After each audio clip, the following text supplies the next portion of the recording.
Good morning. Do I sound snotty or do I sound okay?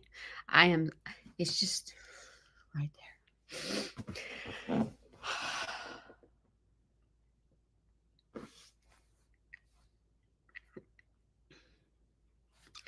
All right.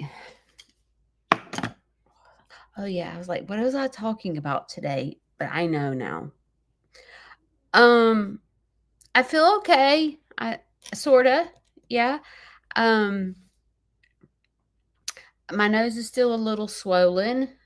I don't know if you can tell, but it's a little purple, but not bad. I've not been in any pain. Um, my sense of smell is really strong. I can smell everything now. I'm like, my farm straight up stinks. I've never smelt it before. I don't know. My sense of smell is pretty strong. I don't know. And I can tell that this side of my nose, where I had that deviated septum, I can tell, like when I try to take a breath, I can tell it's a little better. I will tell you that I have never used saline solution before. And I thought in my head, people that have like that work like in welding and like, I don't know, coal mine and farms that get a bunch of junk in their nose. I told Shane, I said, I'm going to get in a habit of cleaning out my nose every day. Because that's where bacteria gets in and you get sick. So it's this little nasal rinse. And you just spray it up there. And I'm like, I'm going to do that every day, even after I heal, to clean out all that dander and stuff out of my nose.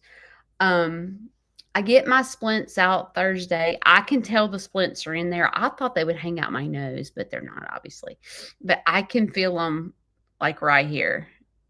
And it feels a little faint. I feel like I just want to blow my nose, and I can't. They will not. They said, do not blow your nose.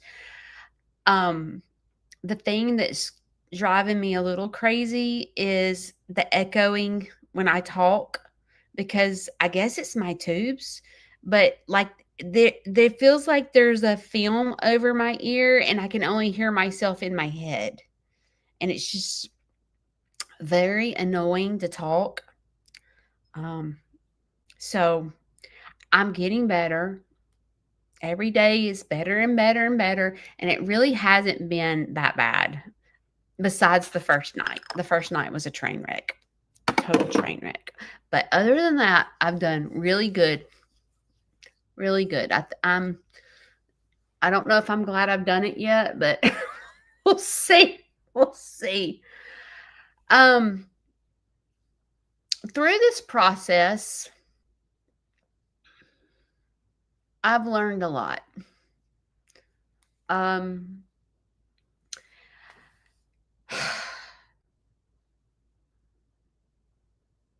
I have been really having a hard time with Larry, which that's nothing unusual. It's hard for several reasons. First of all, it's hard to be a caregiver, period, no matter whether you're keeping children or an adult or whatever. It's just having someone in your house other than you, your spouse, or your children. It can be difficult when they live physically in your house. And basically, Shane and I got married. I never can remember my anniversary. Is it August or April?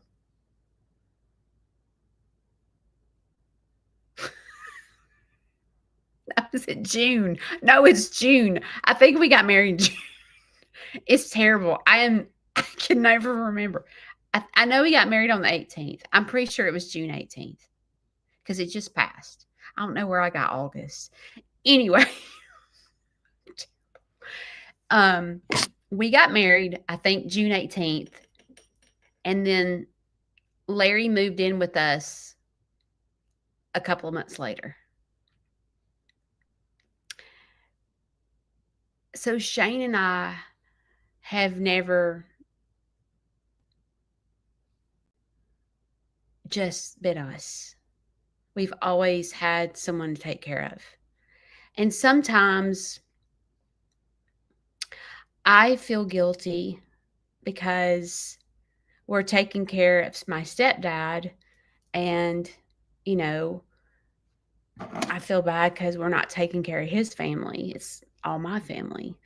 And there's been times when Shane and I, can't go places because we have someone we're taking care of.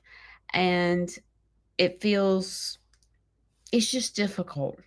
And as time has gone on, it's not gotten better, it's gotten worse. Because when he first moved in with us, there was definite issues, and I was trying to take him to the doctor to figure out what's wrong with him, because there was just odd things, and I was taking him to the doctor, and some people said he had dementia. Then some people said, I don't see anything wrong. He's passing the cognitive test. And it's just, I was searching for answers. Like, tell me what it is, tell me how to deal with it, and we will get it done. That's the type of person I am. I don't need to be on the fence. Just tell me what I'm dealing with, and I can do it. But all this uncertainty makes me crazy. Like, I had this man living with me on hospice, but he's not dying. And I have no idea. I have no idea what's going on. Like, a lot of people, when your parents or your loved one is on hospice, you know why. You know they're actively dying. You know they have cancer, or they have dementia, or they have Alzheimer's. Like, you know what you're dealing with. Well, with Shane and I, we have no clue. I mean, we know he's got COPD, but that's it. But people, as a matter of fact, just last week, this man and his grandkids and his wife came to tour my farm, and he has COPD stage 4, which is one of the worst stages you can have. He has his concentrator. He's walking around the farm with his grandkids. I mean, it was a little struggle. He would have to, sit down, but like, he ain't just staying in his bedroom, not coming out, so like, there's just a lot of, I don't know what I'm dealing with. So when that happens and things are when things are on the fence and there's no diagnosis, or there's no, like, this is what's happening, this is what you need to do, I'm crazy, because I don't know how to fix it. And when we don't know how to fix things, and you're like me, it drives you nuts. Because you're like, let me try this. Let me try this. And I remember when my kids were young and they became teenagers. And I remember when everything that I taught them, y'all remember this? When your kids turned 16 and they got on their own and they forgot all the rules and they just started doing crazy crap that you're like, I didn't teach you that. And then you would try to correct it and you couldn't fix it. No matter what you tried to do, you're like, your kids just rebelled or whatever. It's like they became their own person and they began to write their own book. And you, as a parent, were trying to put a Band-Aid on it, because what do moms do? Moms can fix anything. So we try to correct this and we try to fix it. And no matter what you do, you can't fix it. And when you can't fix it, as a mom, you'll keep trying every avenue. Let me try this. Let me try this. Let me try this. Let me take him to the doctor. Let me take him to counseling. If I do this, if we ground him, if we take his cell phone away, you try every avenue to fix that person. It's the same thing with your spouse. If there's something that your spouse is doing that you don't like or whatever, you try to sit down and have a conversation with them, and that don't work. And then you try, okay, well, maybe if we go to counseling, that don't work. Like, you try everything in your power to fix this person, because that's what women do. Men just deal with it, but women try to fix it. And we drive ourselves absolutely crazy trying to fix this thing, because it is embedded in us to fix it. Moms can do it. Moms can do anything.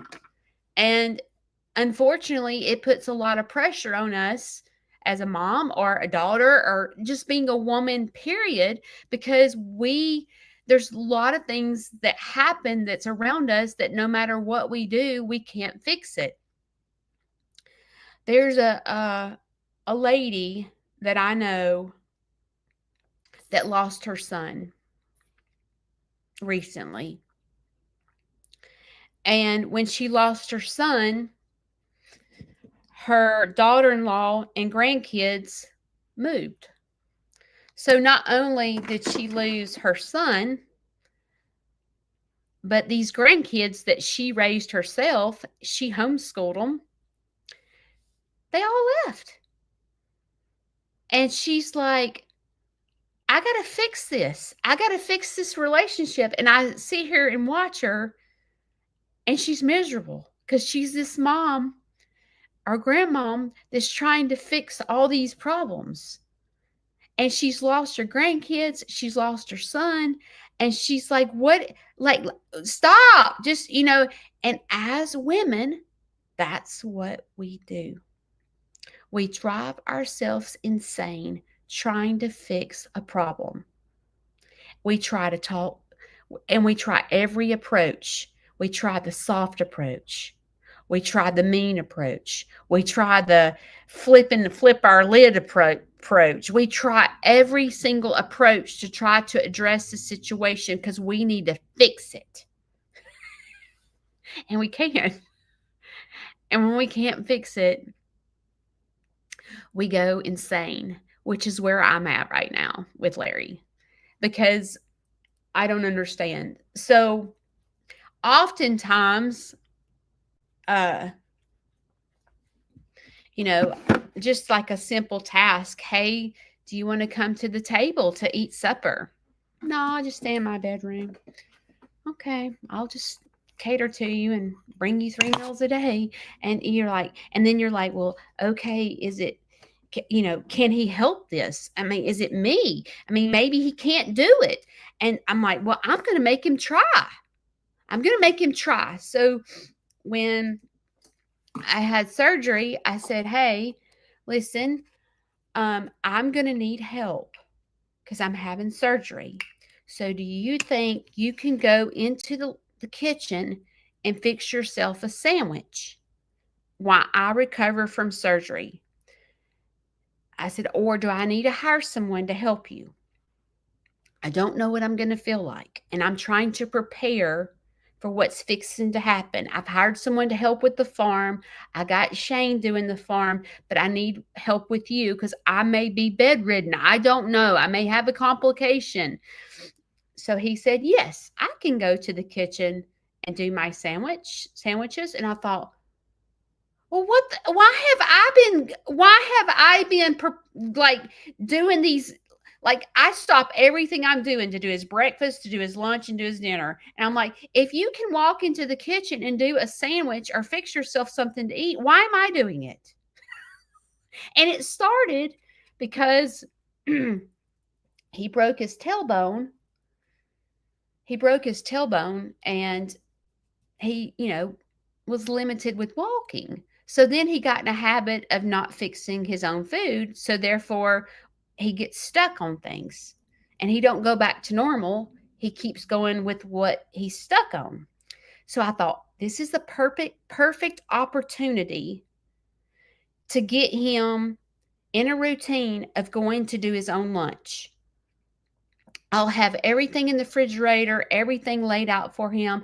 And this will relieve me of some stress, and it'll get him back in a routine of doing for himself because he's just going downhill because I'm trying to fix it, right? I'm going to fix him. I'm going to get him back in a routine of walking, getting out of his room, getting him in there. So the day before surgery, so I didn't plan to hire a caregiver. So the day before surgery, he says, I think that you just need to bring the ham and the mayonnaise and the bread into my bedroom. And I said, why can't you walk? You walk to the bathroom 15 times a day. As a matter of fact, yesterday, he walked out of his bedroom, down the ramp, got in the side-by-side, get out of the side-by-side, walked up the ramp into his bedroom. No problems at all. And I'm like, why can't you walk in the kitchen? So Shane was like, Judy, I hate to tell you this, but he's playing you. He's playing you. He likes you to do for him. And it's not fair to you, but he's playing you. And so I said, Larry, there is nowhere to fix a sandwich in your bedroom. We have dogs.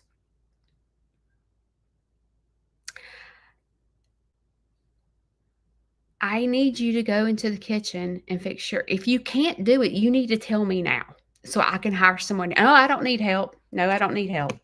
I said, okay, well then you're going to have to walk into the kitchen and you're going to have to fix your own sandwiches. And if you can't do it, if physically you literally just can't do it, I need to know. I can do it. Okay. So I go have surgery. Next day, he walks into the kitchen with his walker, no problems at all. And I'm sitting in the living room and I'm listening. I'm making sure, I'm kind of got my eye on him, make sure he's okay. He's fine. He's there. And he's fixing 6 sandwiches. 6. And I'm like, why is he fixing 6 sandwiches? And Shane goes, what is he doing? I said, I have no clue. So he goes and fixes 6 sandwiches, puts them on his walker, walks into the bedroom, and puts them in his refrigerator. Shane was like, that is the laziest man I've ever seen in my life. I don't understand. I don't understand. Don't understand. He would rather eat 3-day-old sandwiches than to walk in the kitchen once a day. I said, Shane, I feel like I'm going crazy. I feel like I'm going absolutely insane. I said, I thought I was going to fix this problem to get him in a routine of going to fix his own sandwiches. And I can't do it. I can't fix him. And it's driving me insane. So I sat and watched over the next couple of days, and this is what would happen. Okay. He would be down to 1 sandwich. There would be 1 sandwich, like say it was 3 days, and there'd be 1 sandwich in his refrigerator. Well, that particular day, he got up and walked into the kitchen, fixed him 6 more sandwiches. And I said, why are you fixing sandwiches when there's a sandwich in your refrigerator? Oh, that's for later. That sandwich is for later. That 3-day-old sandwich is for later, and you're in here fixing 6 more sandwiches to put in your refrigerator. Am I crazy? like, am I not understanding? Like, I don't understand. And Shane was like, Judy, I don't understand. And I'm like, what is this? What is this? What is wrong? Am I crazy? So last night, Shane goes, well, Judy, I don't think that your idea of him fixing his own lunch worked. said, I don't think so either. I said, I think I'm down for the crown. So I was talking to his, what's your social worker? Like, what do I do? Well, I mean, why is this dude not leaving the bedroom?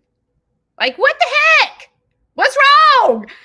And I said, he is wanting to fix his sandwiches in his bedroom. I've already got it like an apartment in there. I've got his refrigerator in there. I got his microwave in there. I got his coffee maker in there.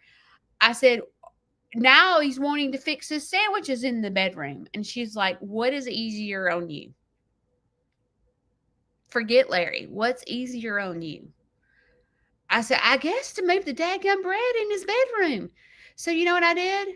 I went and bought one of those high top tables that have 2 chairs. I bought that to put in this corner so I can put his bread, put his ham in his refrigerator, his cheese in the refrigerator, his mayonnaise, put his bread on the hot so the dogs can't get it. That way he can make his darn sandwich in his bedroom. I don't understand it. I have no idea what is going on, but I feel crazy. I feel absolutely nutso. I don't understand. When the bath lady comes, she comes Monday, Wednesdays, and Fridays. She bathes him, puts his clothes on. He wears the same clothes until she comes back. He's not changing clothes. He's not putting on pajamas. He's wearing the clothes that she puts on him until she comes back. So when she gives him a bath on Fridays, he's wearing the same clothes until Monday, and he's not changing into pajamas.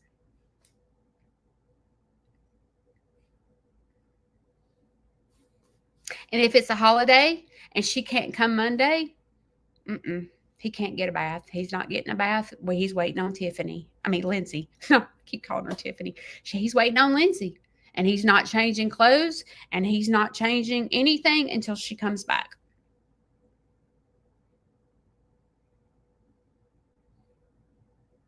I feel like I'm crazy. Well, when I got sick and had surgery, everybody's role in the house had to shift. It was like I became Larry because when I stood up, I felt a little dizzy. So I had to depend on Shane to fix me a sandwich. Shane had to become Judy because Shane had to do all the things that I do every single day on top of his things. So he became Judy. And Larry had to get up and take care of himself just like Shane and I do. And I sat and watched this. I got home Wednesday night, and I sat and watched this Thursday, Friday, Saturday, and Sunday. And I am always searching for ways to better myself. Like, I'm always going, what do I need to improve on? What am I terrible at? Like, what do I need to fix? How do I be the best version of myself? And so I was trying to utilize this time to be Larry and to get in Larry's shoes. So as I laid on the couch and just did absolutely nothing, it drove me crazy. I'm like, how does he do this? How do you just sit on the couch? Or how do you stay in a bedroom and not leave? Like, how do you do that? Like, he's been doing it for like 8 months now. Like, I can't even do it for a day. But I sat there, and the things that were what I was noticing is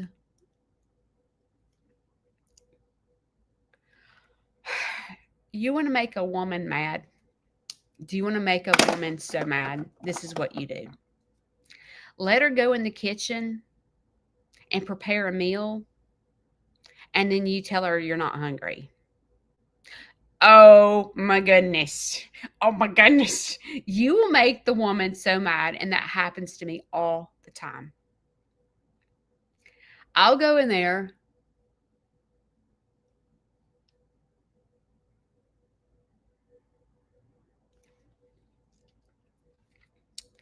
I think of what I'm going to cook. I think I go in there and prepare it, and I have to do it before animals and all that by the time Shane gets home, so it's hot when Shane gets home. And then I'll cook it, and then I'll take it in there to Larry, and him like, "Oh, I'm not hungry." And I flip my lid. Okay. I feel like I could chew nails. I'm so mad that I've taken the time to prepare a hot meal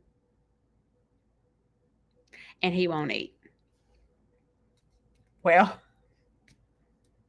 this week, as I was sitting there recovering from surgery, I was depending on Shane.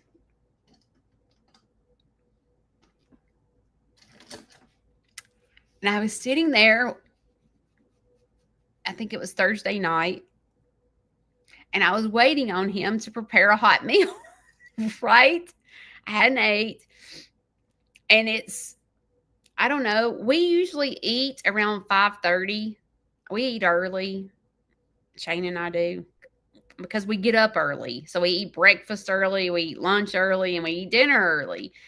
And so it's 5 o'clock. That joker ain't inside to fix a hot meal, and I'm sitting there. 5:30 comes. That joker's not in the house preparing a hot meal, and I'm like, he's about to drive me crazy. And I'm being Larry. I'm sitting there trying to be patient. I wish I'd have brought some Kleenex. I'm trying to be patient.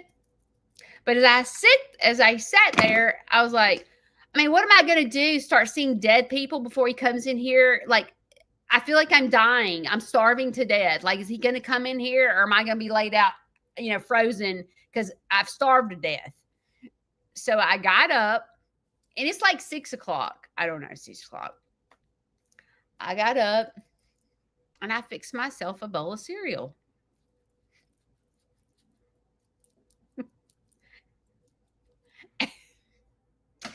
And Shane walked in. He goes,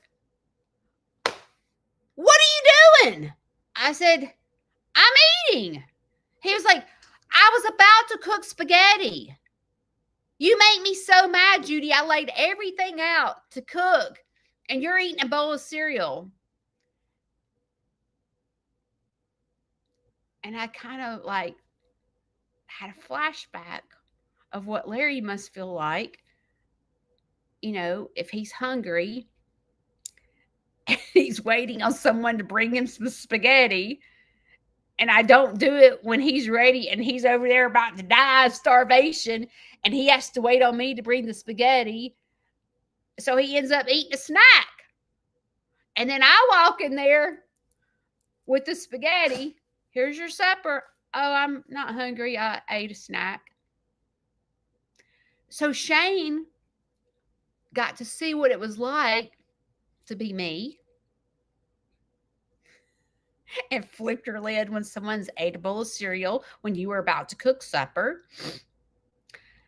I got to see what it was like to be Larry and sit and have to wait for someone to prepare your meal, and you're so hungry, and you end up having to eat a snack because they didn't bring it to you. And I sat there, and I was like, okay, what am I supposed to be learning from this? What am I supposed to be learning from this? How can I make it easier on all three of us when I go back to normal, cooking? And the only thing I could think about is I need to stay in a routine.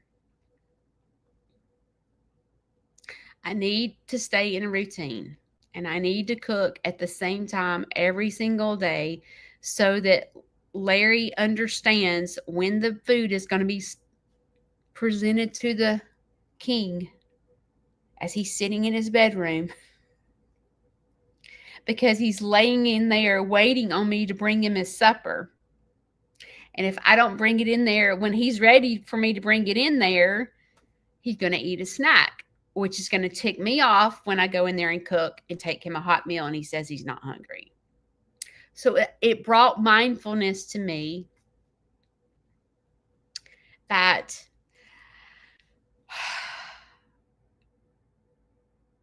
it's not going to get easier with Larry. It's only going to get harder. And, it's important for me to give him a good quality of life while he's still here on this earth. And the things that I can be mindful of is getting in more of a routine about what time he gets his breakfast, what time he gets his lunch, and what time he gets his supper. And I need to be mindful is, sometimes you don't feel like eating, your stomach hurts or you're bloated and you just don't feel like eating. So I need to be more mindful not to get mad when he doesn't want to eat, because that was happening to me this week. Shane would go in there and cook something and I'd be like, oh.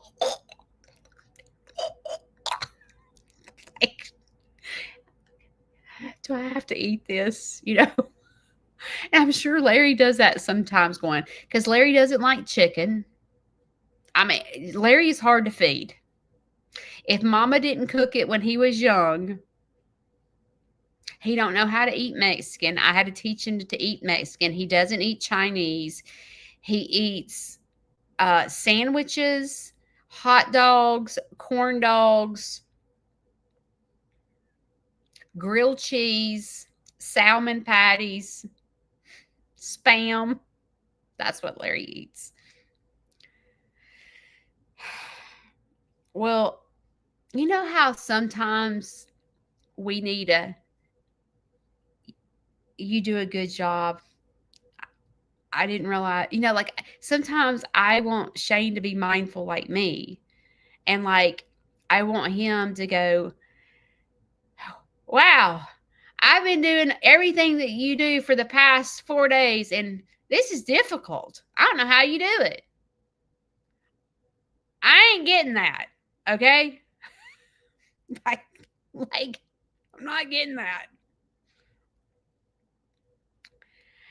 And sometimes, as an individual, you have to know in your heart what's going on without hearing the words. Does that make sense? Like sometimes we need to know that we do a good job, or we need to know that we're appreciated, or that we're loved, like, and say it. Like sometimes, I don't know, it's probably a woman thing too. But as I sat and watched Shane be Judy,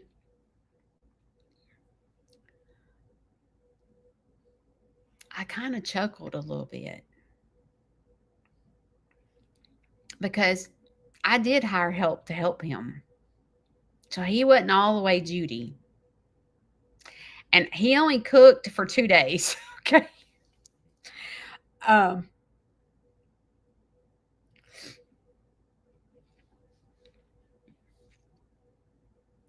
But I don't have the type of husband that's going to sit me down and go, over the past 4 days, I have done the chores that you've done, and I hadn't even done a field trip or gone to a library or done a tour. I've just been doing your daily chores. I haven't cleaned out a coop. All I've been doing is feeding and watering. And Judy, it's difficult. I don't know how you do it. I don't know how you juggle doing field trips, tours, going to libraries, doing Larry, doing the dogs, keeping yourself, doing chores in the house. I don't know how you do it, Judy. I appreciate you. Doing your chores the past 4 days, I realized what all you do. I'm not getting that. Okay? I'm not. But sometimes, as an individual, when we need to hear that, we have to see it. We have to see it. And as I sat there this week watching all this unravel, I was like, and I knew it in my head. I ain't gonna say it. Shane's a tough guy. He's never gonna say something's difficult.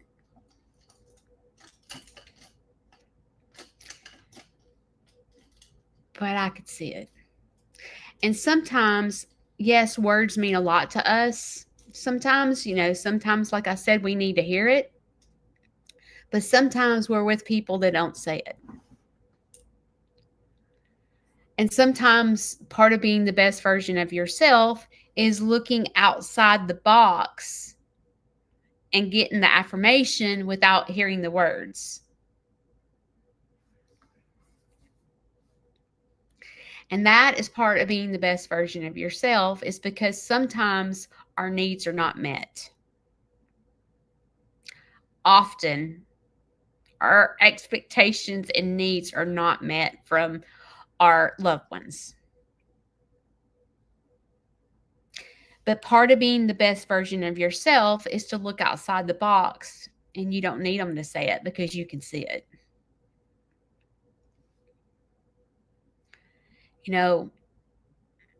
I have to admit, when I walked out there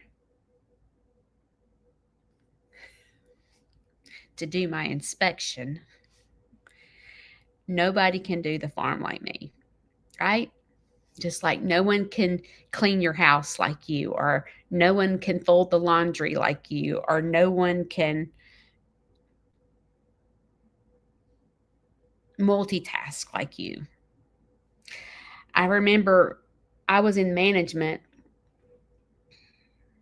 for many years, and when the people were under me, when it was time for my evaluations and I would go into my manager's office to be evaluated, the biggest thing that was negative against me is, Judy, you don't delegate very well.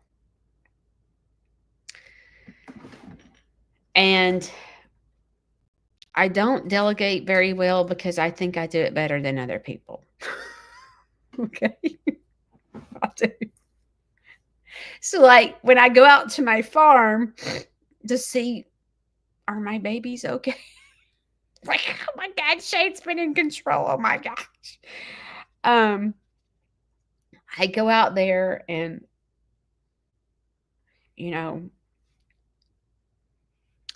I look at the water trough and it looks like chocolate milk. And I'm thinking, how long has my animals been drinking chocolate milk? Oh my gosh, my animals have drank chocolate milk for the past 3 days. Oh my gosh. Like what the heck? And I walk around and I'm looking at everybody's water containers, everybody's and in my head, I'm like, he's not good at this. He's not good at this. He doesn't know what he's doing. He doesn't know. But thank you so much. You are doing such a good job. Da, da, da, da, because that's who I am. I'm not going to go around and criticize because I'm appreciative for the help, right? But as an individual, like, nobody does it better than you.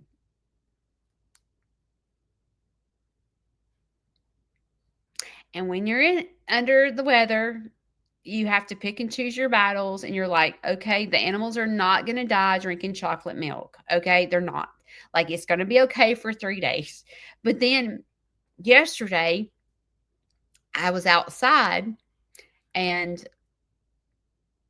I went and I drained the chocolate milk and I scrubbed the water container and I filled it up with fresh water. And I was like, this is what it's about. And I walked to the peacock enclosure and I look over and Tater Bug is laying in the water trough that I just cleaned out.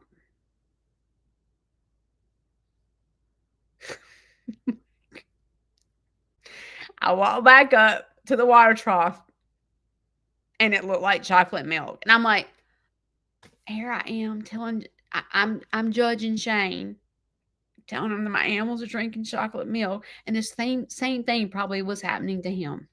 He was probably cleaning out the water trough, and Tater Bug comes and lays in the middle of the water trough.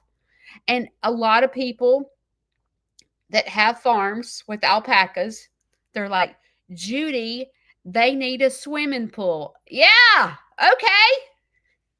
Come put a swimming pool in my farm. Come on. Go put one of those plastic blue pools in my farm for the alpacas and tell me how that works out for you. Because if I just had alpacas, that might work. But I have 300-pound pigs that love to wallow in the water. And anytime I've ever had a big water pool out there, guess what? She waddles her big old booty over there and plops on it, and the whole pool folds in and all the water drains out, and it doesn't work. It doesn't work. So usually what Shane and I have to do for the alpacas is hose them down. And even though you hose them down, they come and lay in the water trough. And the water trough looks like chocolate milk. So at that point, I was mindful that Shane's doing a good job. I was walking around critiquing, but I couldn't see the big picture. I didn't see that Tater Bug was laying in the water trough. And oftentimes we are tunnel vision and we think we know it all and we think we're better and we think, nobody can do it like us. And I just learned, going through all this, I'm seeing, like I said, what it's like to be Larry, Shane's seeing what it's like to be me.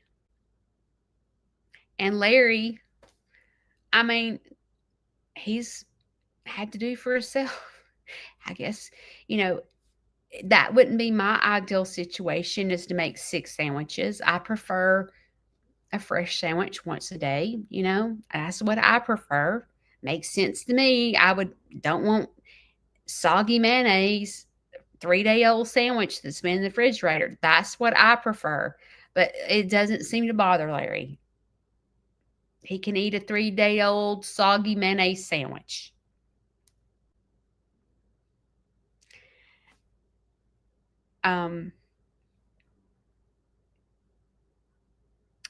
I think that I've got to take a little better care of myself when it comes to Larry, because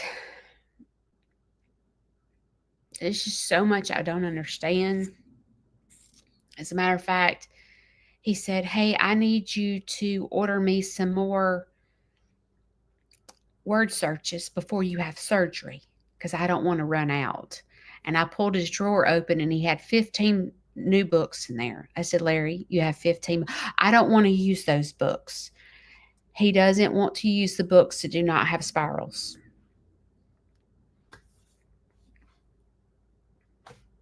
I don't understand. It has to have a spiral in it in order for him to use it. He said, hey, if anybody asks what I need, will you tell them that I need a medium-sized pocket knife? Me and Shane are looking at each other like, what in the, what's that? So you know what I did? I went on Amazon. I found him a medium-sized pocket knife. I even had it engraved. and it says Pawpaw, and it says "We love you" on the pocket knife, and it has a case because he'll never use his pocket knife. This is what he does. He wants things, but we don't use them. Okay. So I got him a little case that holds his pocket knife, and I was so proud. And so it came in this weekend, and I go into his bedroom and I said, here's your present. And he opened it, and when he opened it, he had disappointment in his face. And I was like, I give up. I said, what's wrong? He said, not the pocket knife you wanted. It's okay. I'm like, dang. Have you ever done that? Have you ever gone out of your way to give a gift, and then they're like, oh, this wasn't really what I wanted?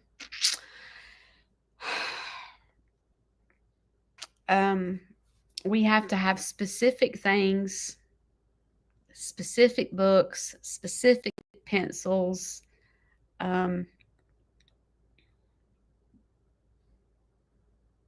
It's just hard. And I think that sometimes in life, you don't really have an answer, or you can't really fix it. You have to just deal with it. And that sounds so easy. I've got to come to peace with this, or, I've got to quit worrying about it, or I've got to let it go. I've just got to let it go. That's easier said than done. It doesn't just go away. Whatever you're dealing with, it doesn't just go away. I feel like when there's something that's robbing you of your joy, like this whole Larry doesn't rob me of his joy, of my joy, but the whole situation does. It wears me out because I'm limited in what I can do.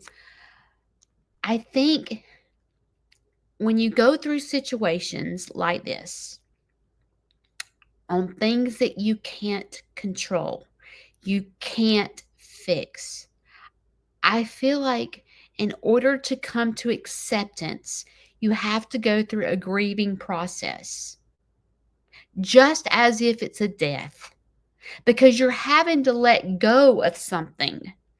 To let go of something is to grieve, like the grieve of loss, the grieve that I can't fix this, the grieve that I can't control this, all those things. If you just say, I need to let this go, it doesn't work. You have to go through the grieving process and understand grief looks different on every one of us. Some people can grieve for 6 weeks. Some people grieve for 6 years. Some people grieve for longer. It all looks different on each individual.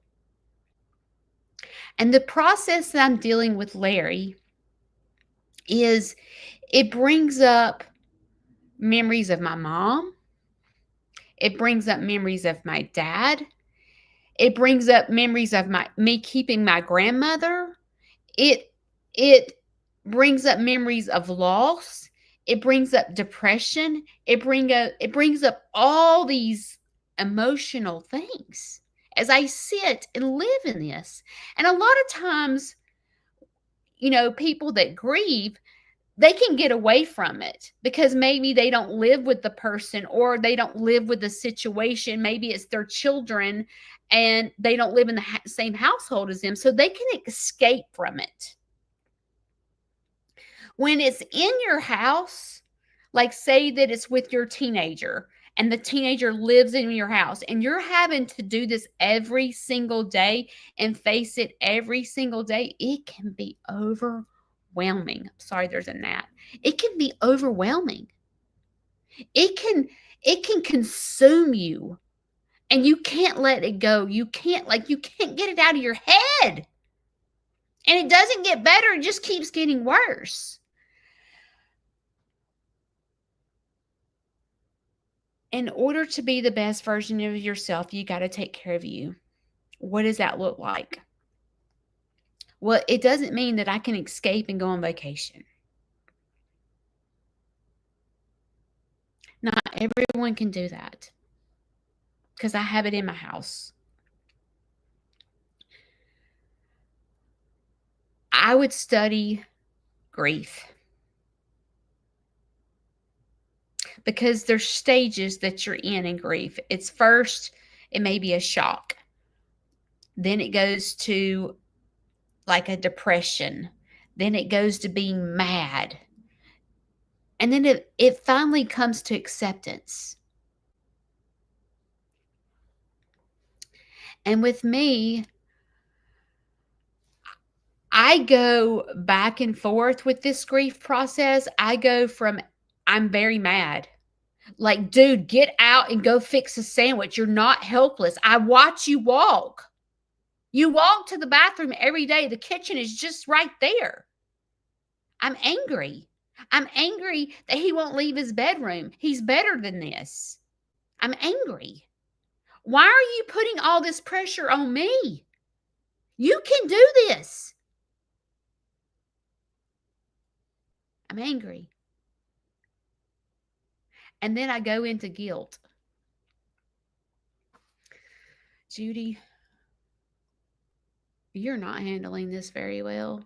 The man is not doing well. And you need to get it together, Judy. Quit being mad. That's not nice, Judy. That's not nice at all. I go back and forth, and it's driving me insane. And sometimes you have to go back and forth a lot of times until you get to acceptance. It's hard. You know,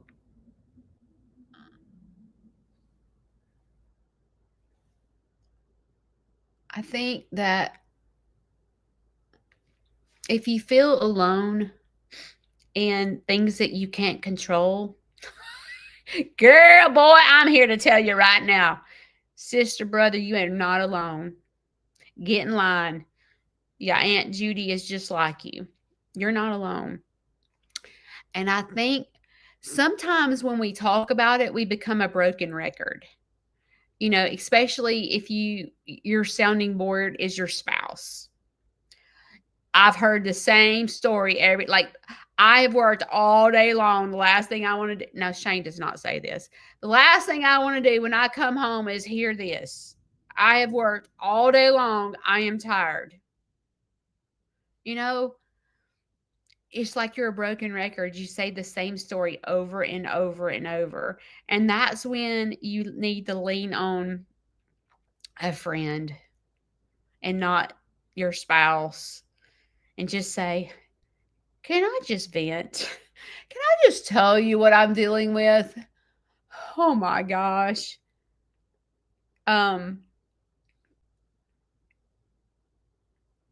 Be kind to yourself. When you're going through things like this, be kind. You're worth it. It's hard. Life is hard. These situations that we go through are hard. Watching parents decline is hard.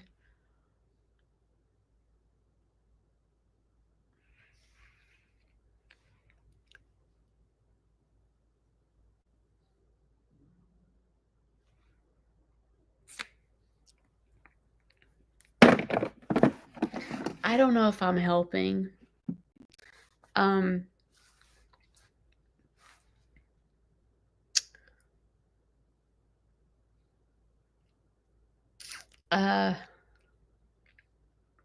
Allow yourself to grieve whatever situation that you can't control, because you do have to put it to bed, and it doesn't go to bed as quickly as you want it to, and it'll consume your head, and you do find yourself talking about it nonstop when you can't control something.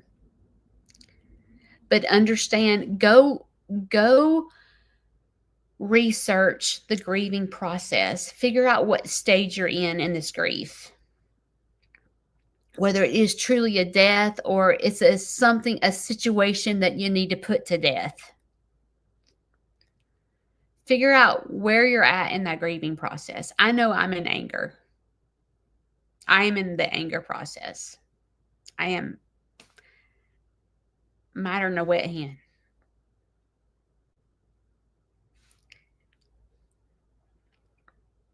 Usually the next step after anger is acceptance. And unfortunately, I'm like, Judy, don't come to acceptance after he's dead. That's not nice. Like, get to acceptance before he's dead. Like, get there. I can't get there. I'm not there yet. But that's because everybody grieves differently. Everybody grieves differently. Be gentle to yourself. Be gentle to yourself.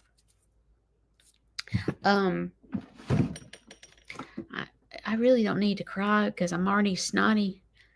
Now I'm really snotty. I want you to know that these morning talks, they're real. They're not made up situations. I put myself out there to let you know that you're not alone, that mental health is a true thing. Grief is a true thing. Feeling crazy is a true thing. Anxiety is true. And all these different types of mental things that we go through, it's all real. So I know that I talk about this all the time, but see, when it comes, I have to remind myself every single day that I have a choice. Like, I have a choice right now to let this upset me and ruin my day.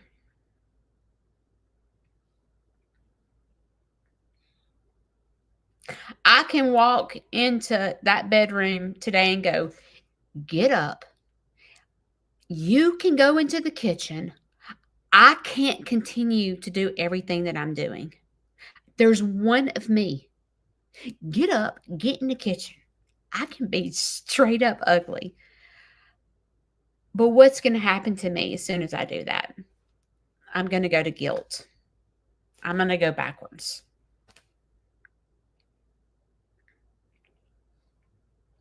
So the choices I have is I can sit it out, right? I can let it consume me and just ruin my day. This is never going to get better. This is only going to get worse. Oh my gosh, I can't do this. I got to put him in a nursing home. I can't get him in a nurse break because I can't get my brother to sign the paperwork. I can let my mind spin out of control. That's sitting it out. Or I can go get myself distracted, go into my farm, find peace. There's two places I find peace: my farm and you. I do. Y'all, so many times I get messages, oh, Judy, you don't know how much you helped me. I'm like, no, you don't understand. You have no idea how much you helped me. I'm going through the same thing you're going through. You showing up helps me because I don't feel alone. I need your address. I need to be sending you letters telling you how much you've changed my life. You don't understand. It's not one-sided. We're in this together. We are a team. There's one goal, and that is to dance. Every day we have to get up and make the decision. And we can't do it takes an army.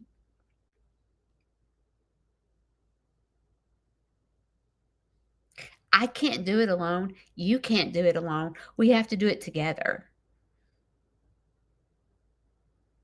You know, I don't mean to get totally religious on you, but God talks about it, two or more gathered in his name. That's what we are. We're in this together. It's not one sided. So today is Monday, and you have a choice. You can't fix it.